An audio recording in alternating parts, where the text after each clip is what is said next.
আজকে একটা যুগান্তকারী ঘটনা ঘটে গেল কিন্তু দর্শক, খেয়াল করেন ফ্যামিলি কার্ড।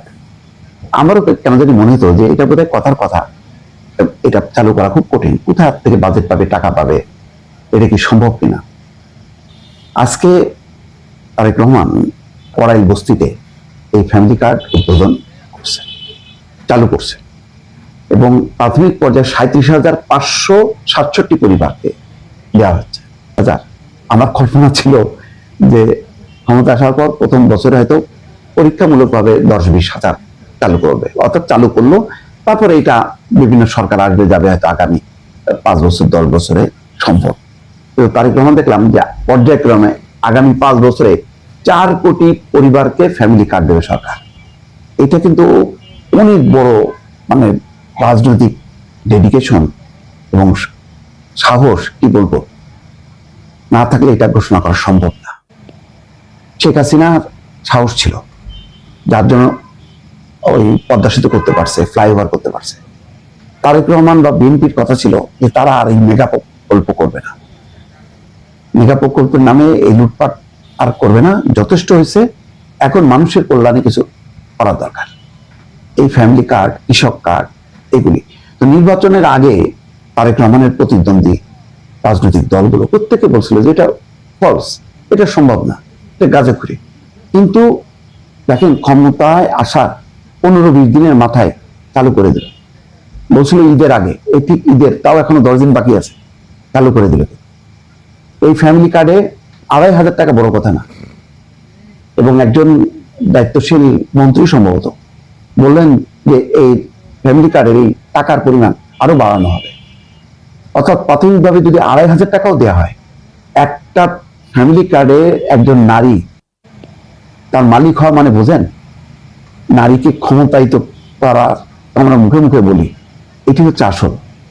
সে 2,500 টাকা মাসে মাসে তুলবে, এই কার্ডের মাধ্যমে পাবে, সে উত্তোলন করবে।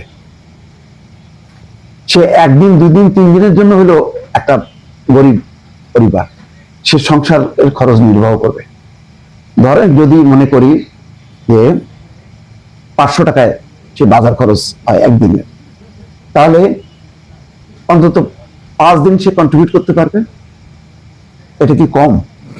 আগে যেখানে নারীর কোনো ইনকাম কিচ্ছু ছিল না, সে ফ্যামিলি কার্ড পাওয়ার মধ্য দিয়ে এই পর্যায়ে গেল।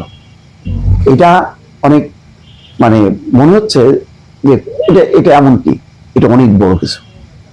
কারণ এর মধ্য দিয়ে নারী প্রকৃত অর্থে, এই যে নারীদেরকে নিয়ে নানা রকম কথাবার্তা আছে জামাতের পক্ষ থেকে, 5 ঘন্টা কমায় দেবে, মা কথায় কথায় মা বোন মানে বলতে বলতে ফেনা তুলতো, কিন্তু দেখা গেল তার কোনো ক্ষমতা থাকবে না, সে এমপি হইতে পারবে না, সে জামাতের প্রধান হইতে পারবে না। একটা পরিবারের মধ্যে ভাই বোন থাকে, বোন থাকে, ভাই থাকে, বোন মেধাবী। আজকের তো পরীক্ষায় মেয়েরা ভালো করছে, মেয়েরা ভালো করলেও শুধু নারী, আবার তাদের বলে কি, তাদের কিছু শারীরিক বিষয় আছে, সেই কারণে তাদের পক্ষে উচ্চ পর্যায়ে যাওয়া সম্ভব না। অদ্ভুত সব, মানে এই যুগে এই ধরনের কথাবার্তা, এটা তো অন্য পশ্চিমা কোনো দেশে এইরকম কথা বলার সাথে সাথে তার বিরুদ্ধে মামলা শুরু হইতো এবং মোটা অঙ্কের তার জেল জরিমানা। বাংলাদেশে বলে পার পেয়ে গেল, নির্বাচনের মাঠে সবাই মিলে হাত টানিয়ে দিল। তারপর দেখেন না, এদের এই চেলাপেলারা শাহবাগে বসে হাওয়া মাওয়া কি সব, আমি আর ওই শব্দটা উচ্চারণ করলাম না, স্লোগানও দেয়। এই হলো নারীর মর্যাদা।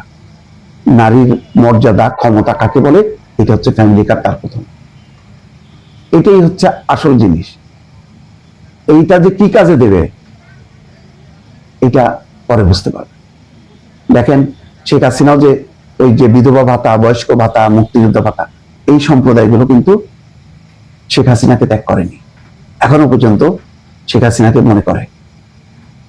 আর এই ফ্যামিলি কার্ড সবগুলো ছাপায়, এটা একটা বিশাল ব্যাপার। রাজনীতিটা আপনি কি করবেন? শুধুমাত্র ভাওতাবাজি করবেন, লুটপাট, না জনকল্যাণ করবেন?